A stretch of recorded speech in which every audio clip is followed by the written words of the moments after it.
scenes of, well, clashes between various groups of people, pro-government, anti-government. What's your reaction to what you are hearing and seeing?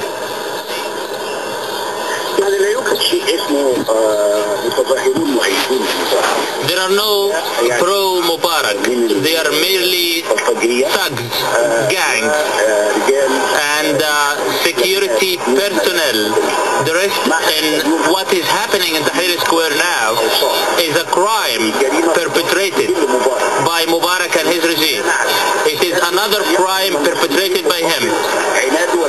We cannot see how far his stubbornness will lead the country to. This is another crime, as I said, by the regime, and he must be held accountable for it. Are you surprised that this has happened?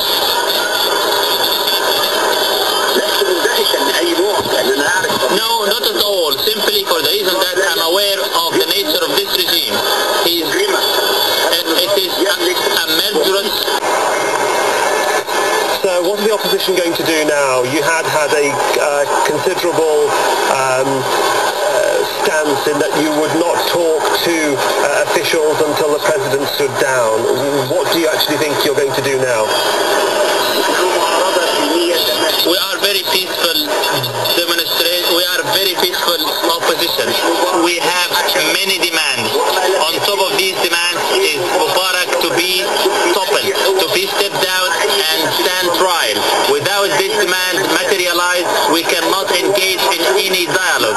Any dialogue is conditional. No negotiation until he steps down.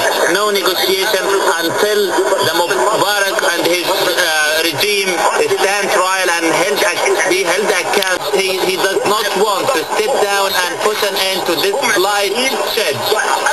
Next Friday, we will all march, and we cannot stop until we see this murderous regime stepping down. This guy has humiliated the entire country. He has been humiliated. The protesters to start firing or lobbing through rocks, and also they're setting things on fire and also and lobbing them across.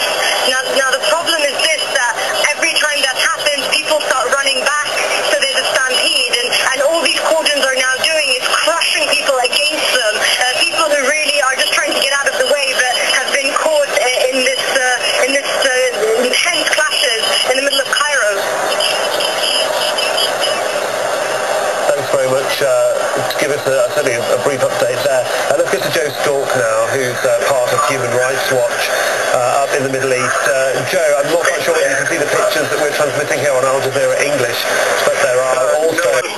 have climbed the high-rise buildings at the entrance to the square and started lobbing rocks. They still are lobbing rocks, buckets and other Molotov cocktails or some sort of bottles which went on fire were thrown towards the anti-government protesters as well. Now that huge high vantage point that was secured by the pro-Mubarak protesters has forced the anti-government ones to retreat. I must note here that these buildings surrounding Tahrir Square, many of them maybe 10, 11 stories high, for the past few days have been severely guarded by the locals here, and no one was allowed to enter. I do wonder how the pro-government protesters have managed to get into them and clamber onto the rooftops. Many of them used trees to get to the second and third floor. They've come onto the balconies of these apartments, but the main advantage point that was secured by the pro